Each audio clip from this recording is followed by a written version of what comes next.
Hello बच्चों, इस video का टॉपिक है लिमिटेशंस ऑफ डायमेंशनल एनालिसिस। ठीक है, सो डायमेंशनल एनालिसिस का क्या लिमिटेशन है इस वीडियो में हम लोग देखेंगे।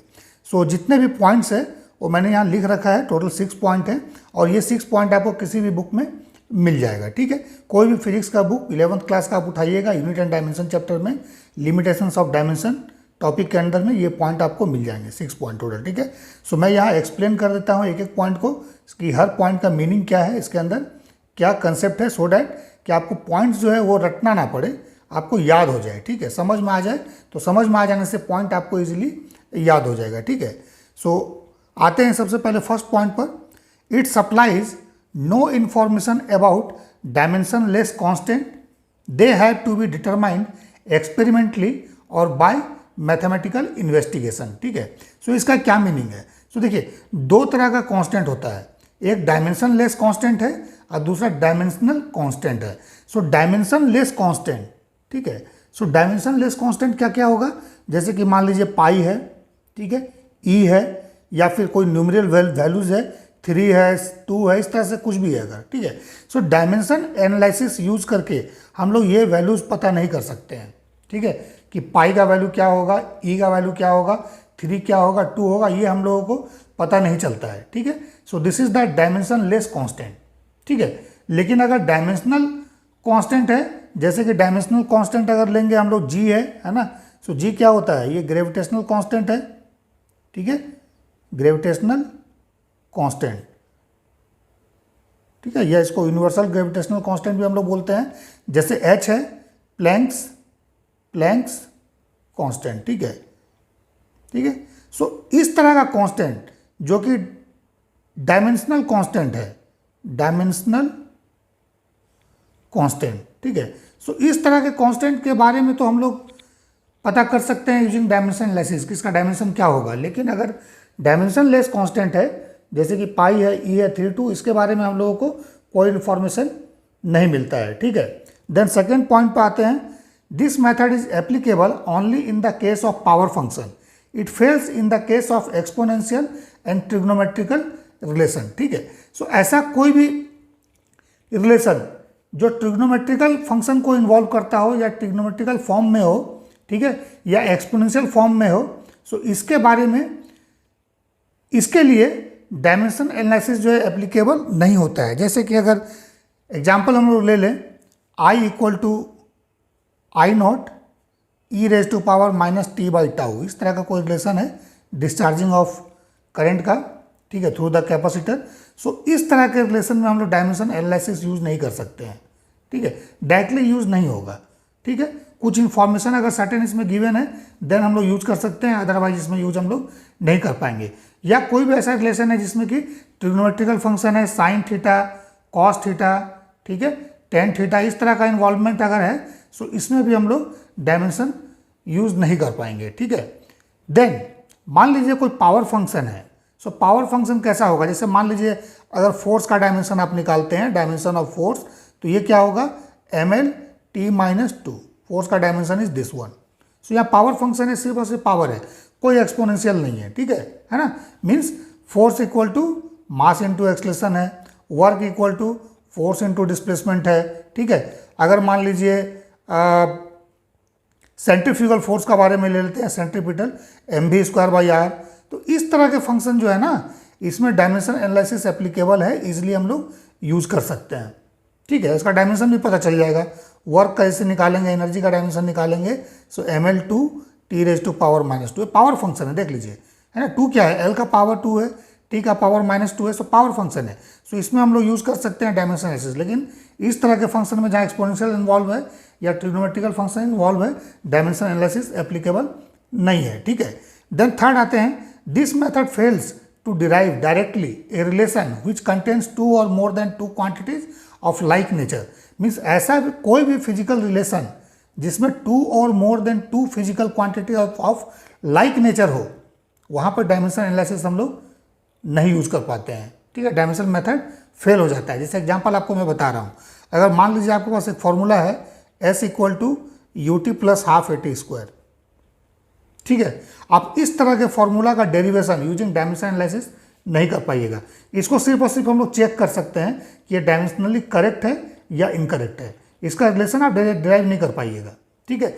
लेकिन अगर मान लीजिए आपके पास इस तरह का है से energy equal to half mv², इस तरह का फॉर्मूला अगर है, ठीक है, सो इसका हम लोग रिलेशन डिराइव कर सकते हैं एक्सेप्ट दिस कांस्टेंट।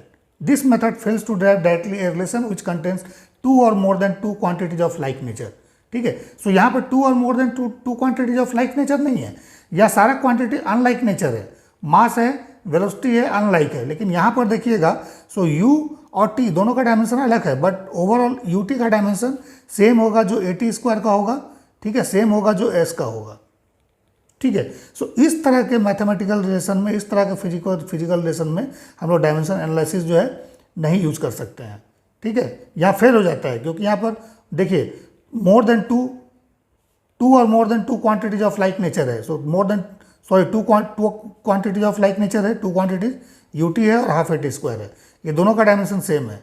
सो इसका नेचर सेम है, बट ये फॉर्मूला आप नहीं डिराइव कर पाइएगा, ठीक है। इस तरह का फॉर्मूला आप डिराइव कर सकते हैं, इसका एक्सेप्ट कांस्टेंट, ठीक है। अगर मान लीजिए लिखा है सेंट्रीफ्यूगल फोर्स या सेंट्रीपिटल फोर्स mv²/r, सो इसको भी डिराइव कर लीजिएगा। अगर डिपेंडेंसी पता है कि सेंट्रीफ्यूगल फोर्स मास पे डिपेंड करता है, वेलोसिटी पे डिपेंड करता है, रेडियस ऑफ सर्कल पे डिपेंड करता है, सो इस फॉर्मूला को आप डायरेक्टली डिराइव कर लीजिएगा, ठीक है। क्योंकि इसमें सारे जो फिजिकल क्वांटिटीज़ हैं m, v और r तीनों डिफरेंट नेचर का है, बट यहाँ पर ut का डिफरेंट नेचर होने के बावजूद भी ये फिजिकल क्वांटिटी इसका सेम है नेचर, ठीक है। सो इस तरह में ये फेल हो जाता है। देन फोर्थ में आते हैं, it fails to derive the exact form of a physical relation. So exact form का क्या मतलब है, जैसे कि मान लीजिए टाइम पीरियड है 2π√L/g, ठीक है। आप using dimension analysis t = k√L/g आप डिराइव कर सकते हैं, वेयर k इज कांस्टेंट, ठीक है। बट ये 2π आपका डायमेंशन से नहीं आएगा, ठीक है। इस k को कैसे हम लोग डिराइव करते हैं, k का वैल्यू जो है कांस्टेंट का या एक्सपेरिमेंटली या मैथमेटिकल इन्वेस्टिगेशन से, दो ही तरीका है, ठीक है। सो जनरली ये एक्सपेरिमेंटली डिराइव किया होता है। सो t = 2π√L/g के लिए आपको 2π का वैल्यू एक्सपेरिमेंटली निकालना पड़ता है, ठीक है। ये डायमेंशन एनालिसिस से नहीं आएगा, ठीक है। If a physical quantity depends upon more than 3 other physical quantity, मान लीजिए कोई फिजिकल क्वांटिटी था, जैसे कि हम लोग टाइम पीरियड का यूज़ किए थे, ठीक है ना। कोई फिजिकल क्वांटिटी है ct, है ना। ये अगर आपका मान लीजिए लेंथ पर डिपेंड था, time period of simple pendulum, acceleration due to gravity पर डिपेंड था, देन हम लोग माने थे मास पे, ठीक है। सो इस तरह का अगर डिपेंडेंसी है तो इसका फॉर्मूला हम लोग डिराइव कर सकते हैं, ठीक है। मान लीजिए अगर आपका कोई फिजिकल क्वांटिटी है, let's say any physical quantity, ठीक है, फिजिकल क्वांटिटी, ठीक है, जो डिपेंड करता है मास पर, लेंथ पर और टाइम पर, ठीक है। मास पर, लेंथ पर और टाइम पर डिपेंड करता है, ठीक है। सो इस तरह का फिजिकल क्वांटिटी का हम लोग रिलेशन निकाल सकते हैं, ठीक है। If a physical quantity depends upon more than 3 other physical quantities, ठीक है, this because the equating power of m, l and t we can obtain only 3 equation and 3 equation can not determine more than 3 unknown, ठीक है। So it fails to derive the exact form of physical relation if a physical quantity depends upon more than 3 other physical quantity, ठीक है। अगर m पर, l पर, t पर dependent है, आप निकाल लीजिएगा, क्योंकि डायमेंशन आपको पता है किसी फिजिकल क्वांटिटी का mlt के फॉर्म में निकाल लीजिएगा और रिलेशन आप डिराइव कर लीजिएगा। लेकिन अगर इससे ज़्यादा डिपेंडेंसी है, मास, लेंथ और टाइम से ज़्यादा किसी पर डिपेंड कर रहा है, तो फिर आप नहीं निकाल पाइएगा। क्यों? क्योंकि जब हम लोग, याद होगा, टाइम पीरियड का डेरिवेशन करते हैं तो हम लोग इसका पावर कुछ मानते हैं, g का पावर कुछ मानते हैं, मास का पावर कुछ मानते हैं, ठीक है। सो a b c इस तरह से कुछ मानते हैं। सो जब दोनों साइड, लेफ्ट हैंड साइड और राइट हैंड साइड, हम लोग डायमेंशन को इक्वेट करते हैं तो एक a का इक्वेशन आता है, b का इक्वेशन आता है, c का इक्वेशन आता है।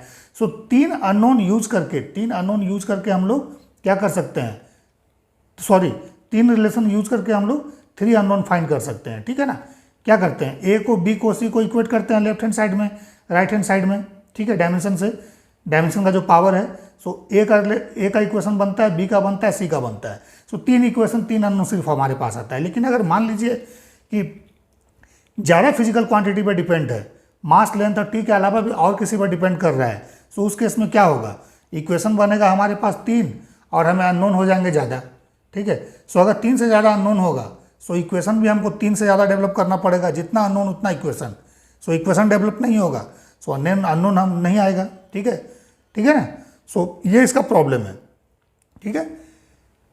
If a physical quantity depends upon more than 3 other physical quantity, ठीक है, it is fail to derive exact form of physical relation, ठीक है ना। देन आते हैं नेक्स्ट पर, if we cannot identify all the factors on which a physical quantity depends, then the method of dimension analysis cannot be used to derive expression for a physical quantity, ठीक है।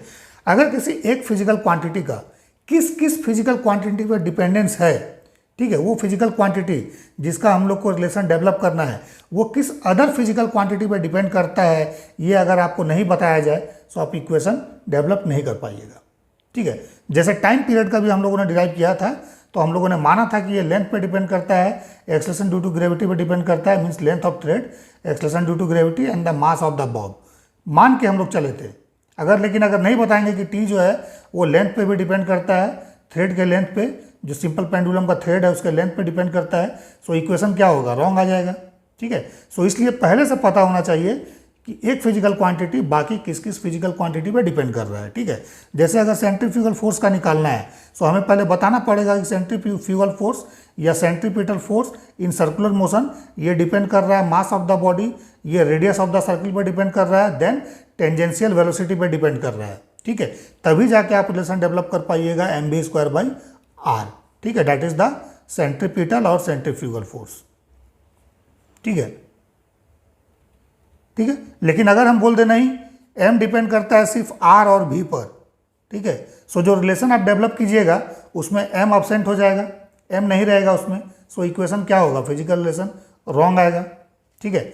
Then next point पर हम लोग आते हैं, it can only check whether a physical relation is dimensionally correct और not. सिर्फ और सिर्फ डायमेंशनल एनालिसिस का हम लोग यूज करते हैं किसी भी फिजिकल रिलेशन का डायमेंशनली वो करेक्ट है या नहीं ये चेक करने के लिए, ठीक है, means to check the dimensional correctness of a physical relation, ठीक है। इससे ज़्यादा हम लोग कुछ नहीं करते हैं। अगर कोई फिजिकल रिलेशन गिवन है तो डायमेंशनल एनालिसिस यूज करके हम लोग सिर्फ और सिर्फ उसका करेक्टनेस चेक कर सकते हैं, मीन्स डायमेंशनली वो करेक्ट है कि नहीं, बट ओवरऑल करेक्ट है या नहीं ये आपका डायमेंशनल एनालिसिस फेल है, ये बता नहीं सकता आपको। जैसे फॉर एग्जाम्पल अगर मान लेते हैं s equal to ut plus half AT square, इसको अगर चेक करना है डायमेंशनली करेक्ट है या कि नहीं, सो क्या बताएगा आपको, s का डायमेंशन बता देगा, ठीक है, ut का डायमेंशन आप निकाल लीजिएगा, AT स्क्वायर का डायमेंशन निकाल लीजिएगा, और तीनों का डायमेंशन सेम होगा क्योंकि यहाँ पर प्लस है तो तीनों का सेम होना चाहिए। Like quantity can be added, ठीक है, like quantity can be added and subtracted, so यहाँ पर इस तीनों को लाइक होना चाहिए तो तीनों का डायमेंशन सेम आएगा, सो ये डायमेंशनली करेक्ट हो जाएगा। लेकिन व्हाट अबाउट दिस हाफ 1/2, इस 1/2 के बारे में डायमेंशन एनालिसिस कोई आपको इंफॉर्मेशन नहीं देता है। अगर हम इसको लिख दे नहीं s equal to ut plus 1/4 AT square जैसे यहाँ लिखा हुआ है, ठीक है, अब बोले नहीं यही इक्वेशन ऑफ मोशन है, करेक्ट है, तो क्या ये करेक्ट है, नहीं ये रॉन्ग है, ठीक है। इक्वेशन ऑफ मोशन करेक्ट कौन सा है, s equal to ut plus half AT square. So कहने का मतलब ये है कि सिर्फ और सिर्फ इस इक्वेशन को और इस इक्वेशन को हम चेक कर सकते हैं कि डायमेंशनली करेक्ट है या नहीं। डायमेंशनली दोनों ही करेक्ट है, डायमेंशनली ये भी करेक्ट है, ठीक है, डायमेंशनली ये करेक्ट है, बट ओवरऑल रॉन्ग है, ओवरऑल इट इज रॉन्ग, ठीक है। ये क्या है, डायमेंशनली करेक्ट है, डायमेंशनली करेक्ट, ठीक है, एंड ओवरऑल भी ये करेक्ट है, ठीक है। सो ये तो इक्वेशन पता है तभी तो हम लोग बोल रहे हैं कि हाफ है, ठीक है, s equal to ut plus half AT square एक करेक्ट इक्वेशन है। लेकिन अगर ये हाफ के जगह पर अगर हम लोग 1/4 लिख दें, 6/5 लिख दें, कुछ भी लिख सकते हैं, तो इस कांस्टेंट के बारे में क्या है, कोई इन्फॉर्मेशन नहीं है, ठीक है। So it can only check whether a physical relation is dimensionally correct और नॉट, सिर्फ चेक कर सकता है, it can not tell whether the relation is absolutely correct और नॉट, ठीक है। एब्सोल्युटली करेक्टनेस जो है ये नहीं बताता है। इस दोनों में कौन सा एब्सोल्यूट करेक्ट है ये आपको पहले से पता होना चाहिए, डायमेंशन एनालिसिस आपको नहीं बताएगा, ठीक है। So these are the limitations of dimensional analysis. ठीक है, सो ये 6 पॉइंट है, किसी भी बुक में मिल जाएगा। ठीक है, आपको इसको समझ लेना है, समझ लेने से लिखना ईजी हो जाता है। ठीक है।